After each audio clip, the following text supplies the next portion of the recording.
Hey, Video Boy's here. Good, excellent. We're under 80 seconds. Oh, excellent. That's even better.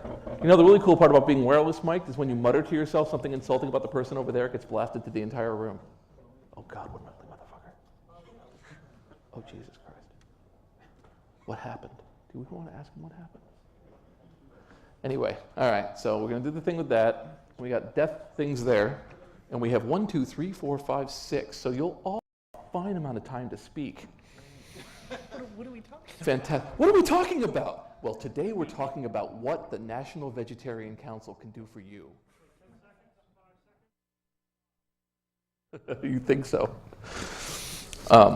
Okay. So I guess is this it? Are these thunderous crowds? Okay, thunderous. Can I get thunder, please? Thunder.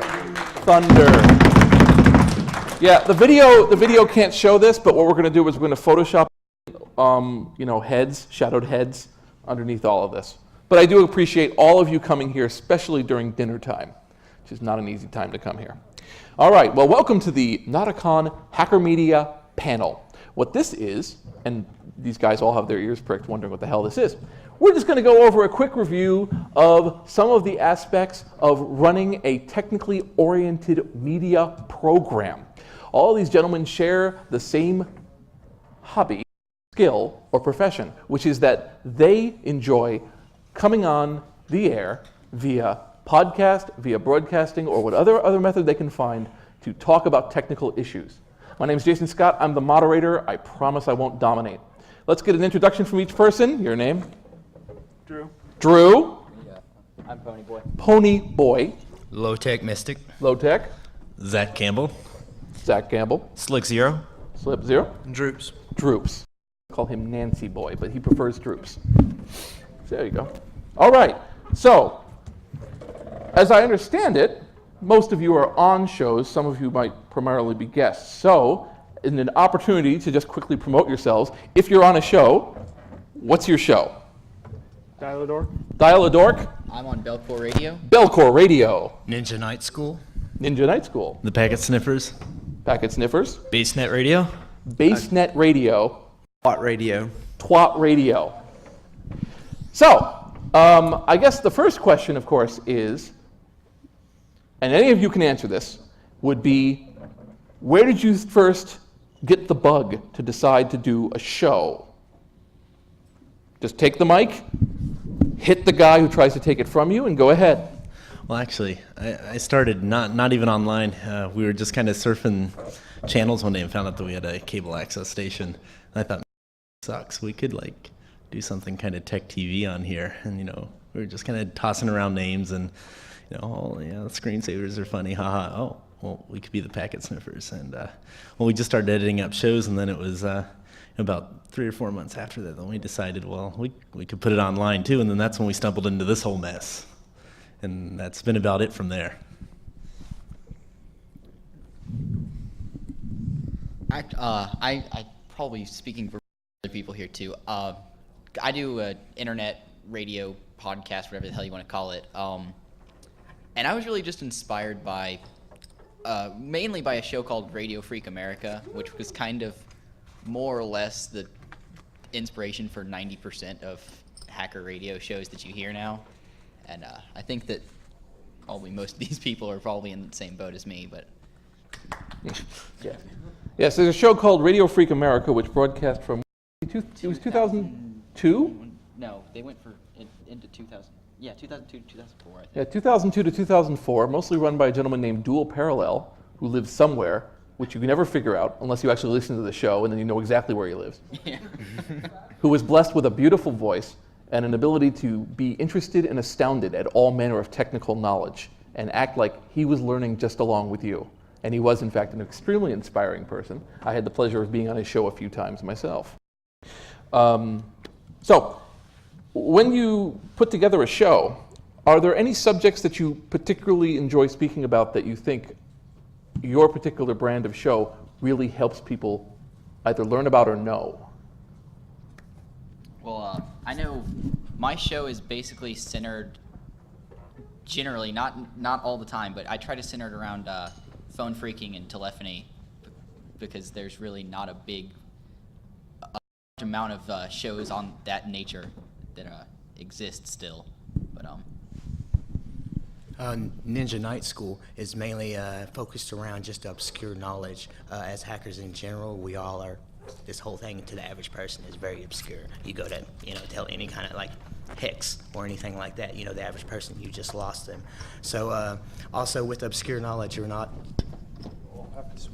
Okay, we're not just limited to just technical obscure data. There's all kinds of just obscure and interesting things that surround us in our world. So I wanted to give back to the community somehow, and not necessarily being an extremely elite or technical person. I chose to do so by covering other obscure topics that I could bring that I think people in this community would also enjoy knowing about.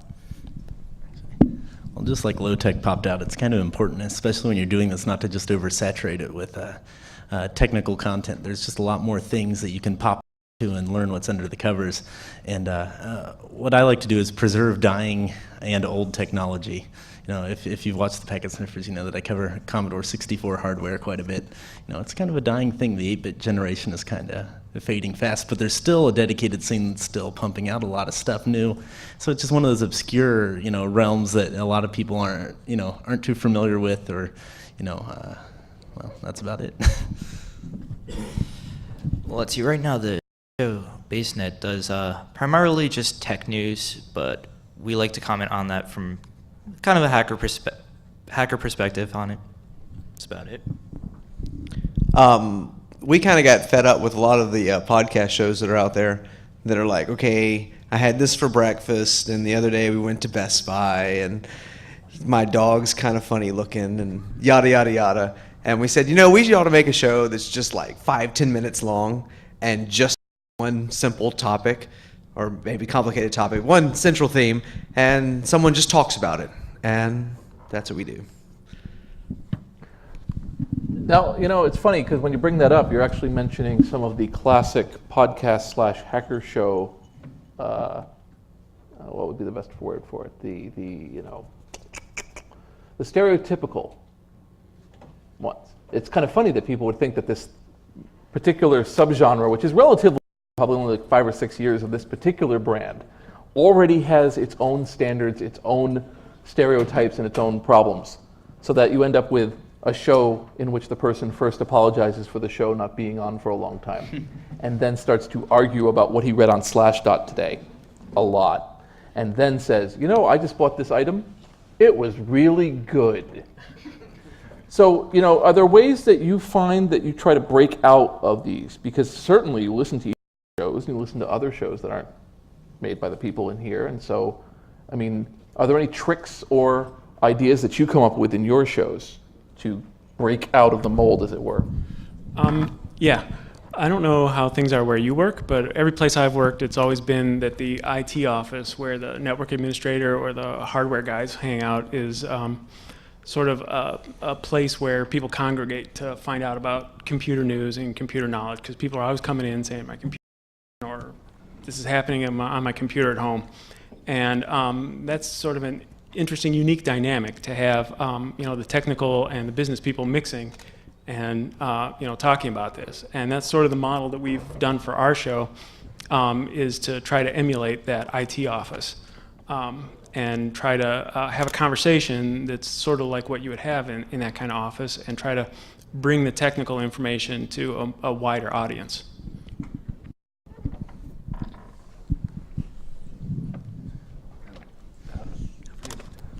Was that it? Well, actually, That was stunning. Low Tech forgot the question. Okay. But so just what we do to keep it different, how I try to do my school. I enjoy trying to emulate things that I've enjoyed, and you're watching all those audio shows, or listening to audio shows, all the things that you're like, man, I wish they would do that. Why don't they do this? And especially things that when I was a little kid, and wish, man, if I ruled the world, I would do it like this. I kind of bring that into my audio show as well. Actually, after something becomes cool, especially when computers suddenly became cool and being a geek or a hacker suddenly became in the spotlight, then suddenly you got the birth of the digital runway. So now everybody sparkly new pieces of technology and they're showing it off. And it becomes more of a social symbol or a status symbol than a useful piece of tech that you like because it does something cool or it means something to you. So that's basically what we try to bleed through is, just good old-fashioned exploration of the world around you, whether it be through technical means or just all around. We try to break, the very shallow, paper-thin facade that is pop technology anymore. And we try to just, feel about everything. Not to talk about my show personally, because I think it just kind of fits the mold of basically every hacker radio show you would listen to. But Are you proudly declaring you're being part of the average? yeah, I can't deny it. Excellent. But- Embrace the mediocrity. Yeah, but actually, Low Tech's show Ninja Night School, what really it's one of my favorite shows to listen to, simply because of it's not just here's this, we're going to talk about this, and that's just all it's going to be. He puts a lot of actual plot and acts in his show, and has storylines that go in and continue throughout episodes and interesting things like that, which I think is really unique in I've never heard a show that has stuff like that in this kind of genre. But Okay, well then let's break your skulls open. Certainly in the amount of time that you guys have been doing shows, I know some of you have been doing them for years, some of them less for a few years. Is there some undiscussed fact that you learned doing this? And by that I mean a hint, a way you do a show, a way you approach a show, a way that you get around a problem. Is there something that you, as a hint, if you had to say to somebody who was interested in doing a show of their own, that they're not going to discover till 5-10 shows down the line, that you'd rather they know now and save themselves a lot of pain? make sure you don't encode your shows in really, really, really high files. Make sure you don't encode your shows in really, really high files. Yes. Always trust your Yeah. beautiful microphone thing. There you go. Yes. The first 5 or 6 episodes of Bellcore Radio, that was the first time I'd ever touched an audio editing program. And we released them, and they were 75 megabytes for an hour-long, which I think now we get them down to 12. So That just made me feel like they were classics. yeah. It took you a long time to download them, so they're good. Like I was getting the Pioneer Gold version of your show. Yeah, Tap Boy. Well, there's lots of things to tell people. The first thing is most people are only going to do a show less than 10 episodes, and a lot of people will go really gung ho. They'll do one. They'll be like, "This is awesome, so much better. I'm gonna buy a website. I'm gonna pay for hosting." And then 7 shows into it, they're like, "This is so much work to try to do this once a week or once a month or get guests on my show," and they just give up and find something much more productive to do than this mess. And we started a little website, it's Podcast Fertilizer, or podcastincubator.com, I don't even know. And we give free hosting to people who want to start stuff. And that will kind of lessen the you want to quit, so you don't have all this money invested in things. We've had one guy that got past 10 so far, and that's Low Tech. Yay! And then how many people have not made it? They've just quit? Is it 4, 5, 6? Yeah. Don't say they quit. Say they completed below expectations. They completed below expectations. This real smart guy I was talking to one day told me he had a cool idea, passing this idea to other people, and there's a guy in the audience over there I passed it to. And he said that do a season. Don't the way it's been done is they do a season and it's a year. And what Mr. Jason Scott said was do a season which is 10 episodes and they all tie into each other. And after you record all 10 of them, then you start releasing them once a month or once a week or however you want. And during that time, you can not have to do it and think about your show, so there's more thought put into each show. And then the next season comes around whenever you want it to do, and people aren't going to be, forgetting about your show because you're doing it, one day and then the next day and then a week later and then a month and a half later and then the next day. And that's really, really annoying to not have a normal release schedule. But that's the worst part of the whole thing. Our Twat radio show is done by, it's a make off of the name Twit, which is the Leo Laporte famous guy podcast. And Mr. Dossman actually came up with that name. Hey! But we have multiple hosts that do it, so I don't have to do it every day. In fact, I rarely do one. And we're trying to get so many hosts that you only have to do one every 2 months, and which kind of takes down on the drudgery of it, and they only has to be 5 minutes. So sometime during that 2 months, you're going to say, hey, this is cool, something you learn or something you play with, and then you can do your show. It doesn't have to be about, this is how you secure a box. It can be about all kinds of things. One guy did one on the thought process of something, of designing or helping design what was it, Zigman throw-in? Some kind of launcher. Yeah, it was A softball launcher, and like the thought process behind it, which is really interesting. And we have a guy that's in high school that releases them every day, because he's the only person that goes home at night to where his parents live and has time to get on the computer for a few minutes and update the site, so that most every day a new show out, and it's about the same time every day. Yeah, I was really stunned. At one point, I was asked to be interviewed for a show, and I said, that's fine. And I was having the interview occur over Skype, which was already pretty interesting. I know that one person was in Pennsylvania. I think one was in DC. At some point while we were setting up, one of the kids' moms yelled at him because he wasn't doing his bar mitzvah training. And he convinced mom that he could wait an hour, finish this radio program he was doing, and then start on it. And I was like, so how old are you? Like, one was 12, one was 14, and they were interviewing me. I'm in my 30s. And so they were, whereas most kids would be quite happy about the fact that they were able to press play and record on something and yell into it for a while, they were quite happy to be doing this interview with a website owner across the country using Skype. So there was this sense of youth that's a little unsettling. Now, I don't know the variance in your ages. We'll just do this very quickly. I don't think any of you in your teens anymore, right? Okay, yeah, you're safe from droops. Anybody in the 20s? In your 20s? Tony Boy's in his teens. Yeah. Oh, you are in your teens? Okay, You're not 19. safe. Not safe, totally not safe. Lock your door. And then 20s, we have 20s? All right, and 30s? Yeah, so we have this actual, interesting. So, well, interesting to me. So, do you think it's a product of the young, of youth, of time, or is it a case of somebody getting, do you perceive it as more of, this is a brand new thing and I want to be a part of it, or do you a case of, after watching this for all this time, I want to jump in?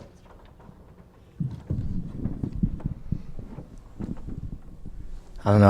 I almost would think it would be more of with the younger crowd, that when you're young, you've got all kinds of stuff to say and you want to say it. So that might be part of it.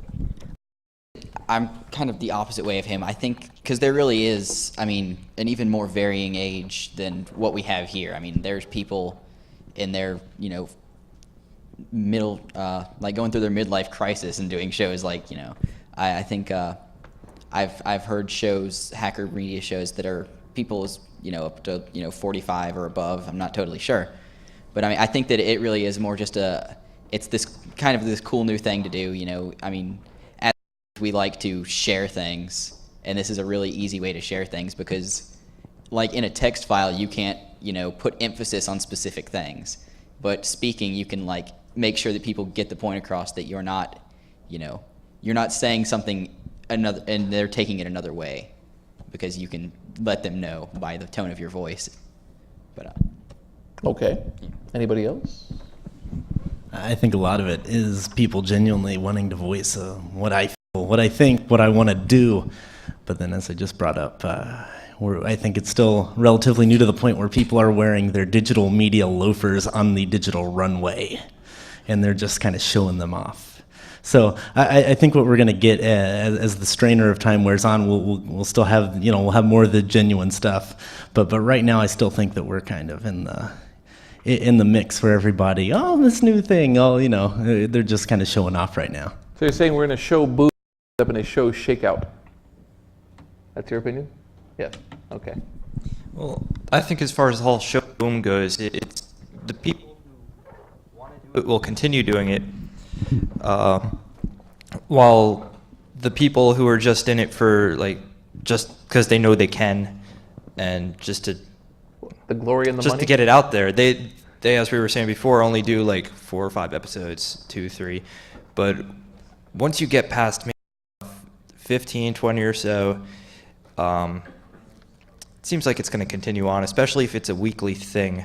Actually, advice I would give if you're interested in starting is to do a few, maybe about anywhere from 5 to like around 5 episodes before releasing any, which was an idea Droops was talking about.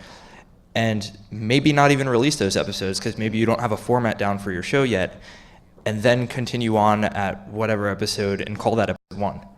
Yeah, that's a really good idea. Because the first few episodes of everyone's show are very. I'm learning how to use Audacity, and the sound quality's horrible, and they haven't figured everything out. So that's actually a really good idea. As I recall, Droops, actually, one of your first shows was like 90 minutes. Something like that. There was something where you achieved a show that was like a mini-series. I think it's the one that you got drunk in the middle of. Yeah, there were. I used to do a different show that was supposed to be the Droops radio show. Yes. And that was really a dumb idea, like this bad name. So we came up with this name called Infonomicon. And I couldn't do the show one day, and I asked this guy to help out. And then he and I started doing the show, and we had really good little banter between us. And then we just started getting drunk a lot. And then I had a roommate last summer, and he and I that's what we did.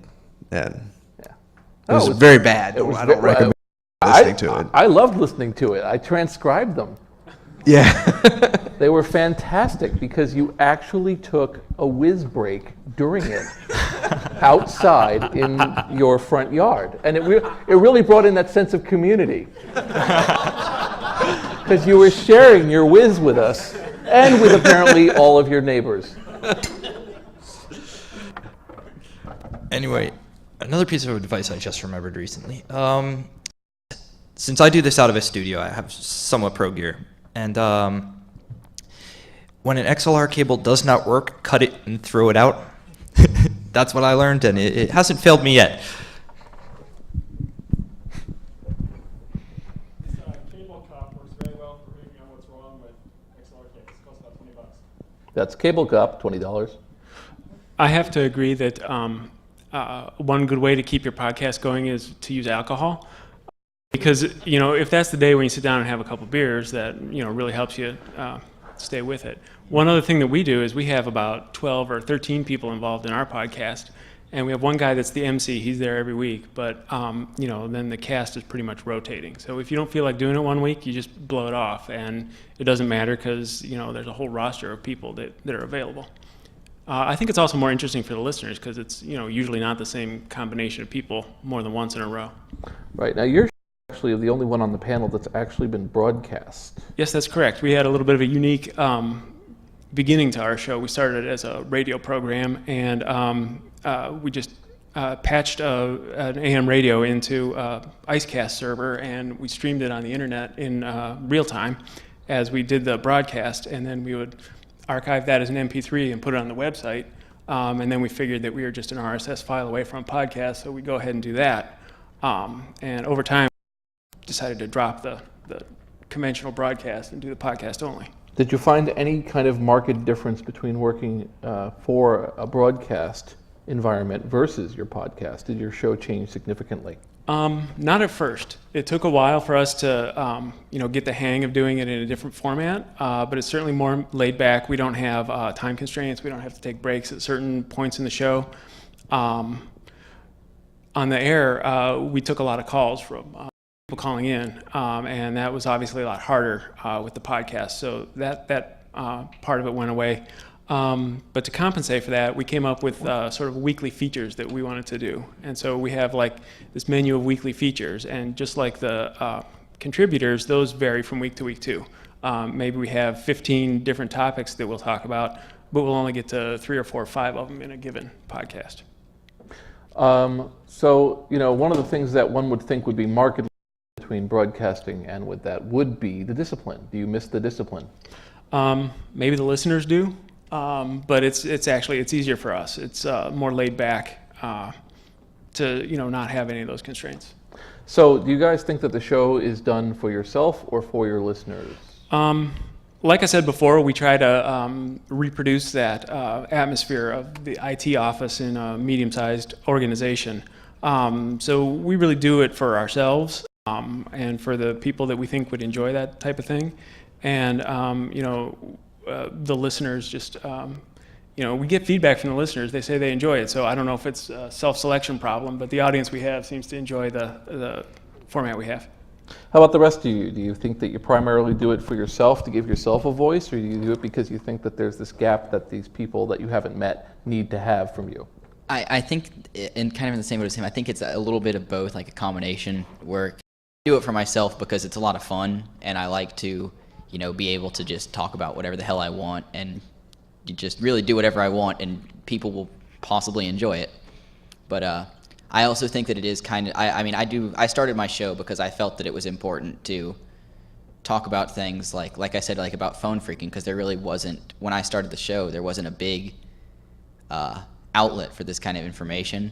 And I found out that was because there's not really a lot of news like weekly in this kind of field. And so it's kind of gone down from the telecommunications talk from there. But I think it is kind of both for me to have some fun hobby to do, and then for other people to be able to enjoy.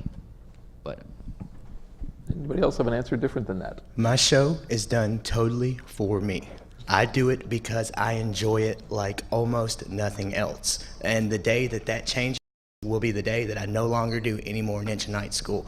I enjoy just running around the house, driving around in my car. I'm making all kinds of noises. I'm talking to myself. I have a blast. I live in my own little world. So I figured, why not record a little bit, and then I can actually layer in extra sound effects, and I can, increase the, spontaneous and wonderfulness of my own little world.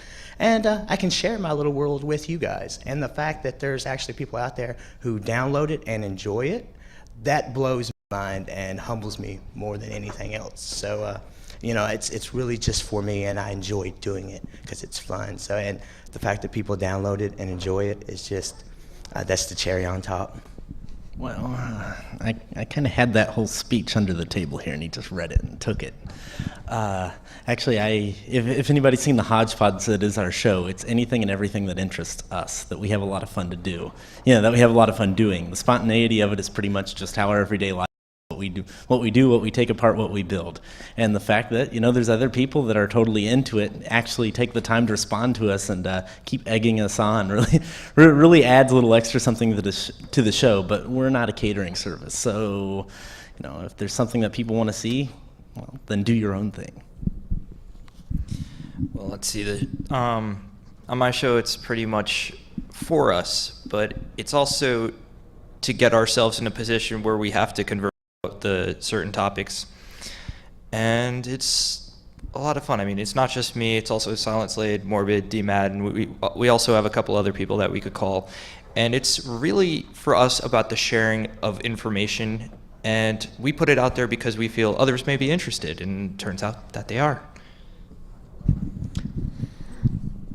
Yeah, don't smile. When RFA ended, there was a gap, and I was going back listening to a bunch of them, missing the days of the show, and I said, well, I could do this. And I started it just to see if I could, and it became immense fun, and we continued the show until it was no longer fun, and then we stopped. And with the Twat Radio, Dossman and I were on the phone or somewhere, we were talking about it, and we were talking, wouldn't it be cool if we just had a show that didn't have all this crap, and it came out every day and we learned something new?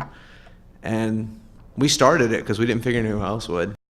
And the first few shows were us, and I intentionally recorded them horribly, so it was very crappy, and the kids at Dig were making fun of us because of our sound quality.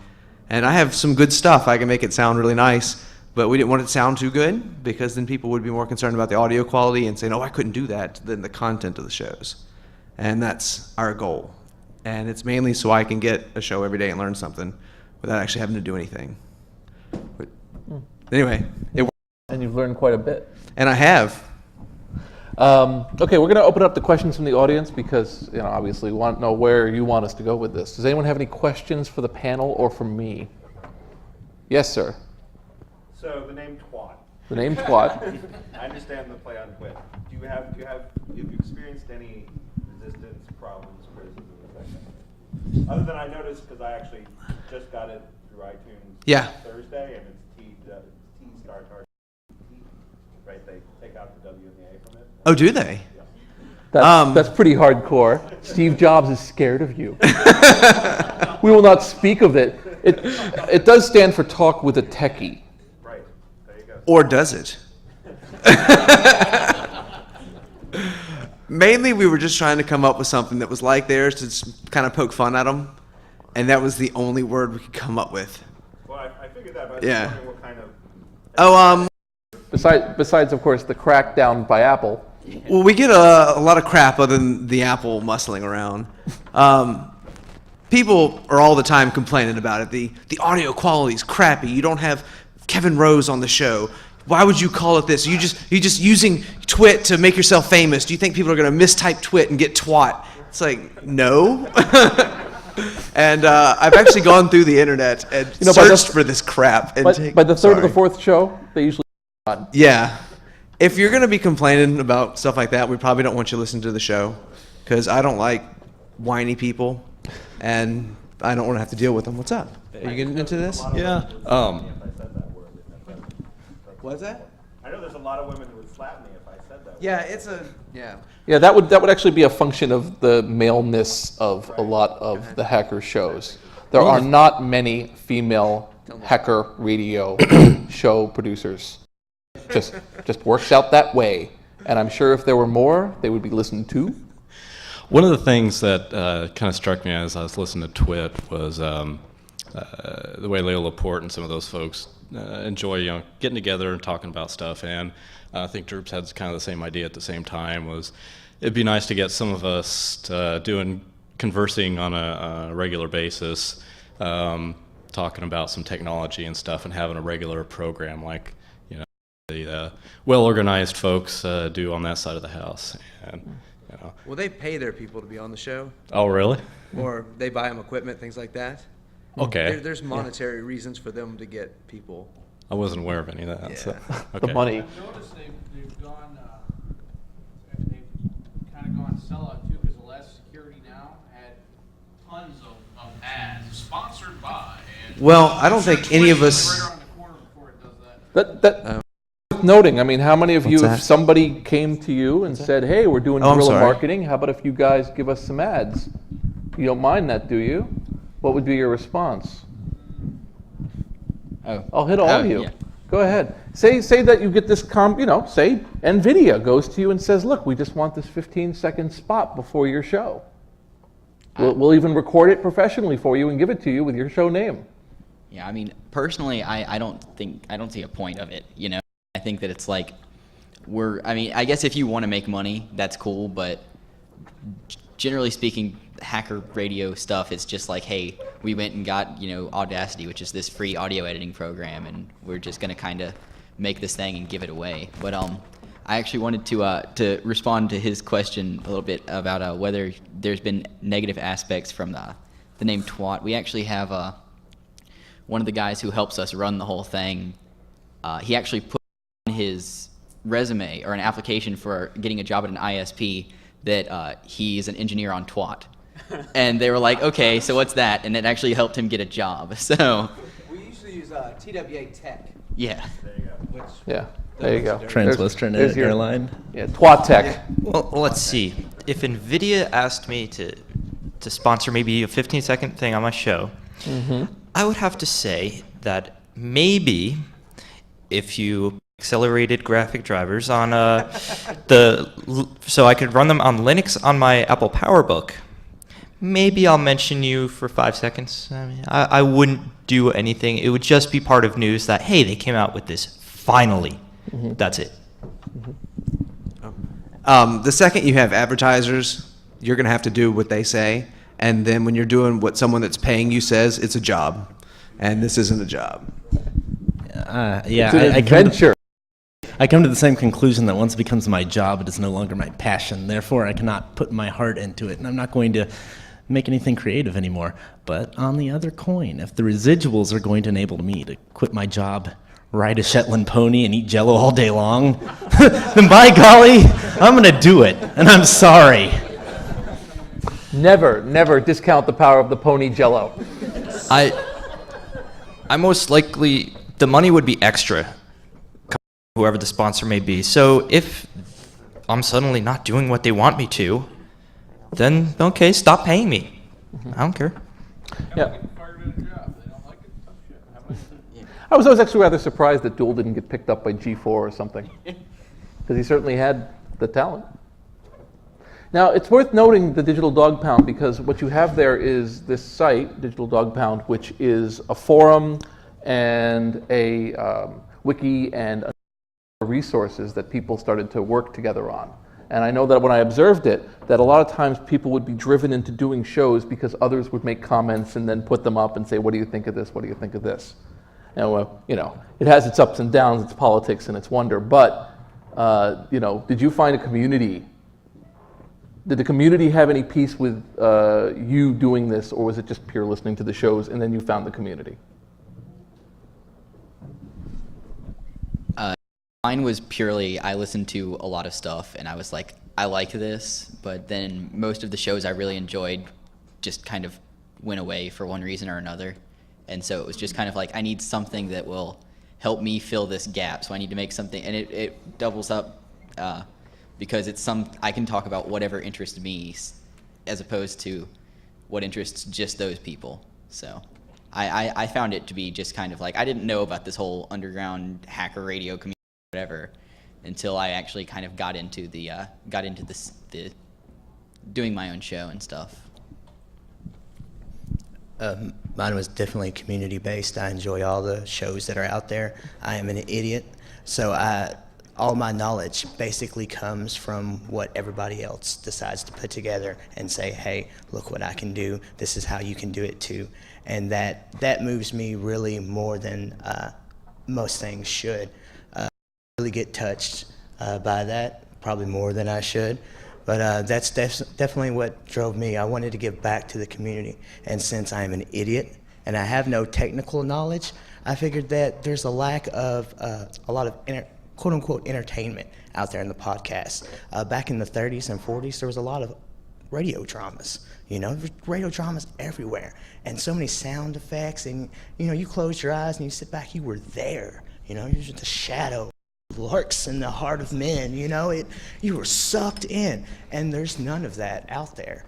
So I'm kind of slowly incorporating that into my show as I get better and better at it. And right now my show is kind of like Captain Kangaroo, Mr. Rogers, with a little hacker mixed in and some ninjas. So it's definitely very humorous. It's all about fun and mildly serious, but always lighthearted. So Nothing is leaner than Mr. Ninjas. I just wanted to point that out. That's what makes his show great. Trolley is now controlled by Wi-Fi. Well, actually, when he was talking about 30s and 40s radio serials, I was really thinking about The Shadow. I wasn't thinking about like the little Orphan Annie serial or anything. Sorry, nobody listens to radio serials anymore. Never mind. You keep raising your hand. What would you like to ask? I had kind of two questions. I mean, you guys both said, we all said that you didn't really want to work, for money. You enjoyed it, but I mean, at the same time, the video wanted to pay you, say that your show was sponsored by them, but they would pay you or buy you equipment or something. But at the same time, I mean, it would just be for like a limited number of episodes, and they in no way, enforced. What they wouldn't stop you, and if they tried to, then you could just. All that I personally would offer them is a very an in-depth look at their product. If they're going to give me money, they're going to give me product, and I'm going to review it and show people something cool that they can do with it. Now, if it's a crappy product, they're going to get a crappy review. They're not buying my, they're not buying my opinion in any sort. At the same time, I mean, it's not your job. I'll look at it as a contract basis. They're basically I would be contracting my services to them, but so basically I wouldn't be hired under them. If I really didn't like it that much, then they can go somewhere else. But if they would like to be shown on the show and really have their product shown in a realistic aspect, if they'd really want me to show everybody exactly what they have to offer, then that's what they'll get. And if they don't, then they can walk and pitch it to another fanboy that'll sing their praises for some cash. I think my answer might be a little different because of all of us up here. I think our show's probably the one that would take the money. We do it for fun. We do it anyway. We've been doing it for over a year without any sponsorship. But if somebody wanted to give us money for a spot on the show, I think we'd take it because that's a nice bonus. It'll pay for beer or whatever during the show. I think a more interesting question is not so much NVIDIA or someone else like that, but what if it was Sony around the time they came out with their rootkit? Probably all of us talked about that on our show, and had our harsh opinions of Sony. What would you do if someone like that wanted to give you money, and would that impact your coverage? I think it has to, because if they're giving you money, then they're going to expect you not to say bad things about them. So that would be a tougher call. That's kind of the same. I don't want to take money and be contracted by someone if I'm going to find out later that their product sucks, or that because that would keep me from being able to honestly say what I feel about a specific product. And I mean, in my opinion, like if you're getting paid to do your hobby, that is when you've sold out, in my opinion. I mean, no offense to but I mean, no, yeah. Oh, the seating's great. Yeah. So Rick is a sellout, and everyone must stone him later.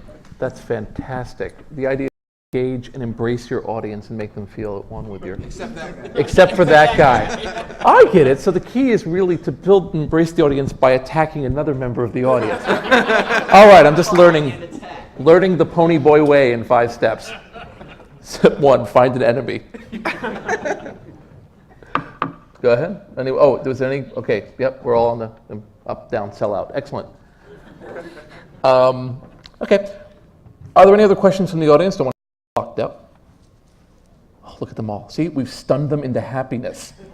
The pure wattage of hacker media power up here is very interesting. By the way, I can say that as somebody who has been approached by advertisers for textfiles.com and a couple of my other sites, I generally unequivocally tell them to fuck off directly, usually with a huge stream of profanity and linking them to an essay about why I don't take advertising. Half the time they don't respond. The other half, they explain to me why I'm an idiot. So, I mean, I've seen that realistically happen, and a lot of that, from my point of view, is just simply from the point of view of that, first of all, in my case, it opens up liability, because I am in some way selling the products, none of which are really mine. And the other reason is that I find more often than not it's simply because they haven't found the methamphetamine ingredients. So once they do, they're going to be very angry at me, and they're going to tell me that I wasn't what I claimed I was, and not do it. And like I said, more than once I've been lectured to by somebody who makes money saying, dude, welcome to the real world where we do this. In fact, believe it or not, I was actually pursued by someone about the BBS documentary about dramatizing it and selling a script based on it. Not unlike the Dogtown Z-Boys movie that came out that was a documentary and then became Boys of Dogtown. Same idea. Boy, would that have been a bad movie. Him very bad things, and he was very angry. So anyway, that kind of actual thing, because a lot of times people hear this stuff and they'll say, well, these are relatively small audiences, who would go for them? And the answer is, you'd be surprised, especially in today's fragmented world, that yesterday's hacker media show is tomorrow's possible new slot on G4. And that in a move of desperation, they'll say, let's do Up All Night. Let's try to do something like the Adult Swim guys. Let's just get anyone we can to go into the 2 to 5 slot hour and take a risk. These questions actually do come up to you over time.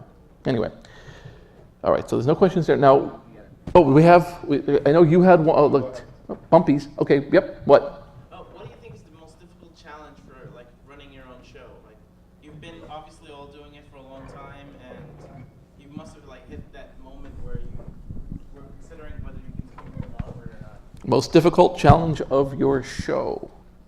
For me personally, the most difficult challenge initially was hosting, finding a place to put the show. Because we started out, a friend of mine was like, yeah, sure, I'll host your show on my server or whatever, not expecting anything big to come out of it. And like the first few episodes, we got a lot of downloads and ran his bandwidth out.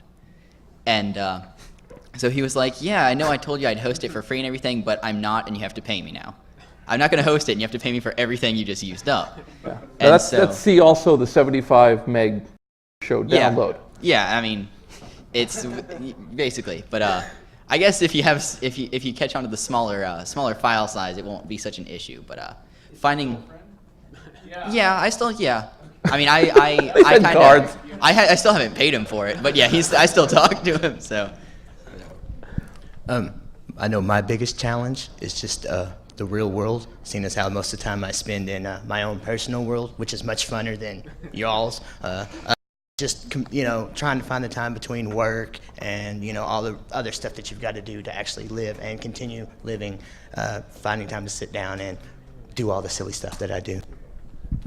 Well, actually, one of the things that I had to struggle with, which I still contend with, is stage fright, camera shy, things of that nature. So actually, if you watch the progression of our shows, I more and more warm up to the camera. So actually, it's been very therapeutic for me, and I've had time. Also, negative press is not good for anybody, even if you're doing a project for yourself. And we got a little bit of that. And you know what?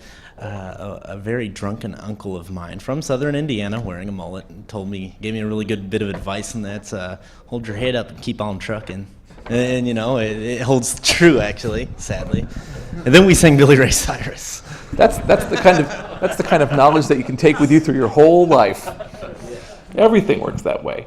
Anyway, the biggest challenge for my show had to be it involved hosting, as Ponyboy mentioned, but it also involved, a DOS and a $2,600 bill, something like that, which was never paid, and I never heard much more from it, so it was probably the hosting company was probably a scam. Don't use Kanaka.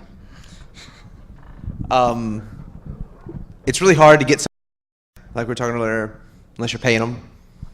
Be here at this time, and it's really hard to get 2 or 3 people, or some people try like 5 people, and that doesn't work out at all. And involving that, the seriously hard thing we've had is content, is you want to have something that's interesting. And the number of listeners matters to a lot of things, but it really doesn't at all if you're just doing a bad job. So content is the number one thing we don't have trouble per se, but just what we work with. The first person ever, that man right there. If we have any tickets, give it to him, please. One agreement. Will someone second the motion? Well, I've noticed shows like Off the Hook has just turned into psychobabble ranting about politics, and we want content. We don't want just bullshit. People screw around and talk about politics all day long.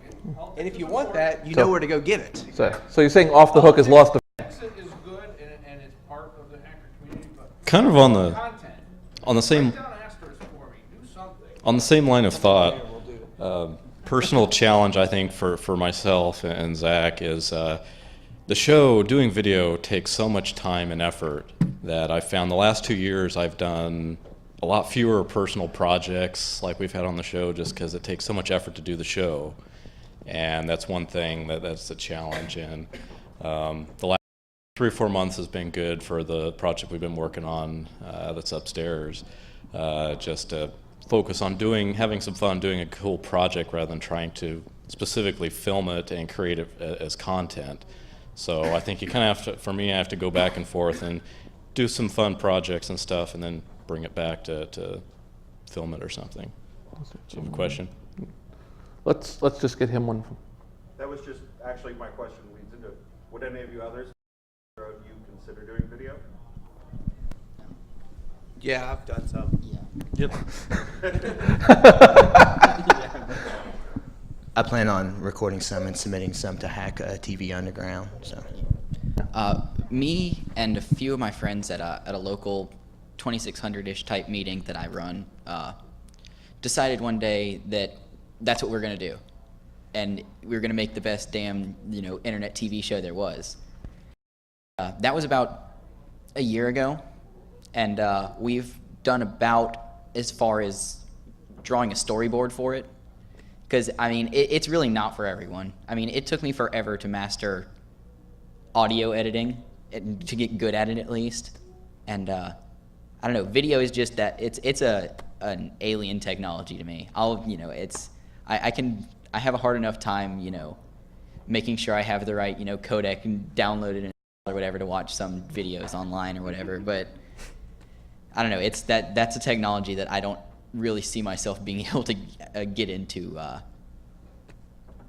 decently, at least. But Okay, you two are the last question. Go ahead. Okay, I have kind of a question wrapped in a comment. Like you guys And an enigma? G4 TV, like as in the commercial known media center for all these technological shows, and you're all on Hacker Media, pretty much. Yeah, hackermedia.org. That's how you find out everything. And I know that Droops has already started SWAT, which is like randomly having different hosts do the same thing. Have you ever considered taking like all the different members from a Hacker Media thing and kind of creating like your own subnetwork, or do you think Hacker Media already is like an internet version of like G4? Oh. that's you, buddy. Yeah, I have to really point out that Droops has been quite, you basically you have two people who have been doing a lot of spearheading organization. And that would be Stank Dog, the Digital Dog Pound, and Droops, who's here. Both of these people turned around and, while they did their shows, also turned around and started to try to build some level of step ladder and say, okay, well, here's a bunch of slots we need you to fill. Put a show here, put something here, tell me something here. And if you can't do your own show with me. Go with here, and let's add this thing, and what else do we need, and so on. And in any culture, there's only a few people who actually ask that question. A lot of guys want to drive the cars, not many want to figure out, hey, maybe someone should keep a list of where we get the parts. They want to do their little thing, but they don't want to say, okay, how do we work on it? So Droops has definitely done that, and Stank Dog has done that. Anyway. Oh, shoot, I forgot what we're talking about. I do that. It's Yeah. it's the Jason Scott memory ray. Ooh. I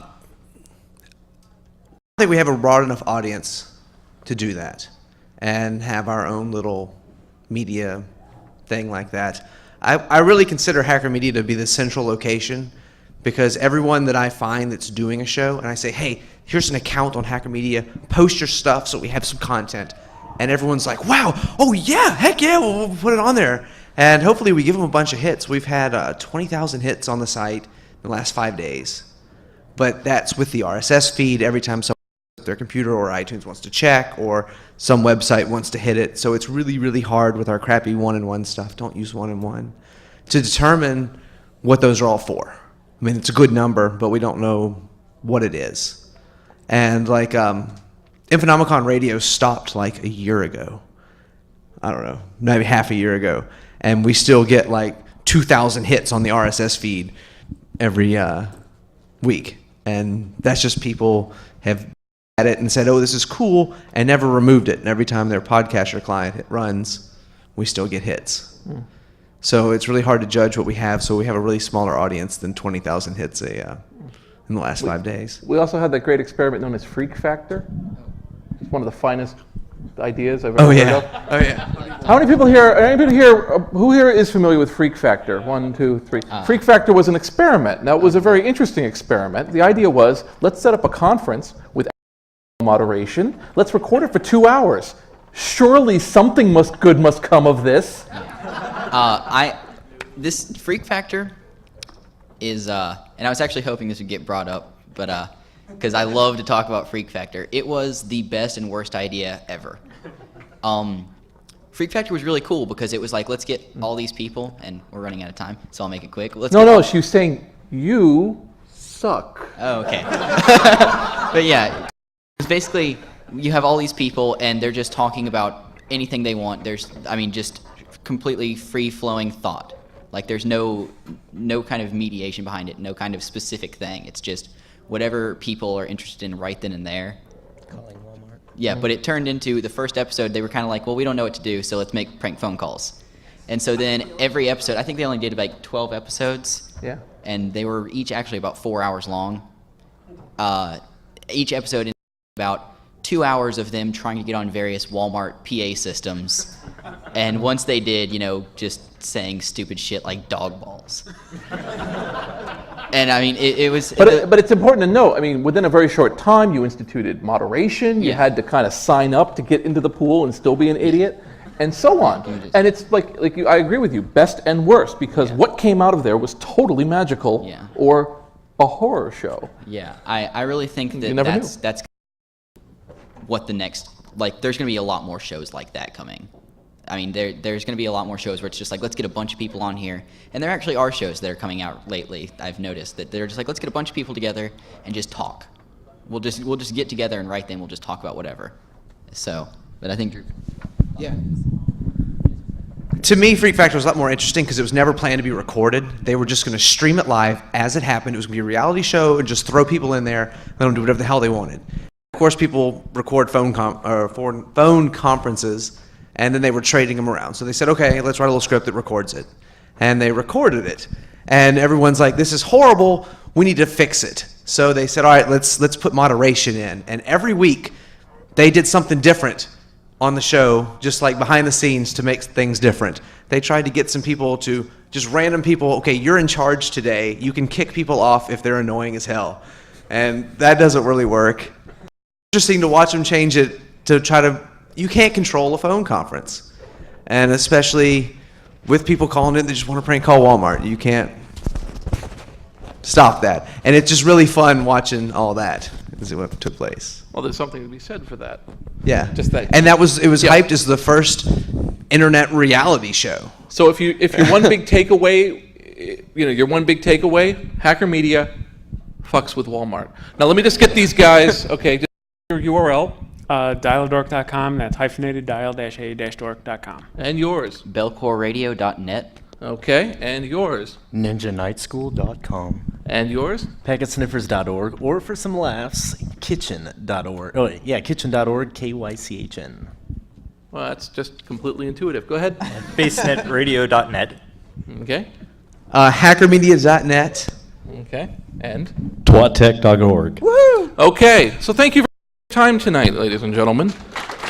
And thanks to our panelists.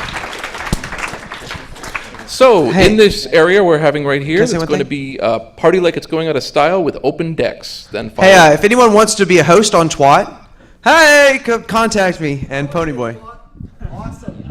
Right in there. So once again, we're going to have open decks here. We're going to have a couple stuff here. The night's not over. Talks are over, but the fun is still going on. Hey, shut up for a second, Jason. I just wanted, before everybody, over there at Notacon Radio Station, which we probably could have talked about during this thing, we're actually going to be recording an episode of Bellcore Radio that kind of became our lost episode. It disappeared one day.